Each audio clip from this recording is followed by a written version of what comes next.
Nedumkandam saint Sebastian's higher secondary സ്കൂളിന്റെ സുവർണ jubilee ആഘോഷങ്ങൾക്കായുള്ള സ്വാഗത സംഘം രൂപീകരിച്ചു. സെന്റ് സെബാസ്റ്റ്യൻസ് പാഠശാല നടന്ന രൂപീകരണ യോഗം സേനാപതി വേണു MLA ഉദ്ഘാടനം ചെയ്തു. Nedumkandam saint Sebastian's higher secondary സ്കൂളിന്റെ സുവർണ ജൂബിലി ആഘോഷങ്ങളുടെ സ്വാഗത സംഘ രൂപീകരണം നടന്നു. സെന്റ് സെബാസ്റ്റ്യൻസ് പാരിഷ് ഹാളിൽ നടന്ന യോഗം അഡ്വക്കേറ്റ് സേനാപതി വേണു MLA ഉദ്ഘാടനം ചെയ്തു.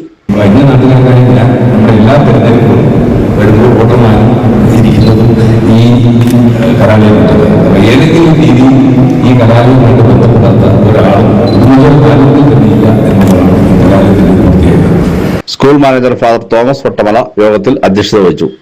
Principal father John Chananchira, school vice principal father Sijo Mangattupally, panchayat president Shihab Ittikkal, merchants association secretary Sajeev R Nair, വ്യാപാരി വ്യവസായ സമിതി president Shiju Ullarippil, PTA president Joby Kandathil, block panchayat member Sonia Martin, panchayat മെമ്പർമാർ, അധ്യാപക രക്ഷാകർതൃ പ്രതിനിധികൾ, പൂർവ്വ വിദ്യാർത്ഥി പ്രതിനിധികൾ തുടങ്ങിയവർ പ്രസംഗിച്ചു.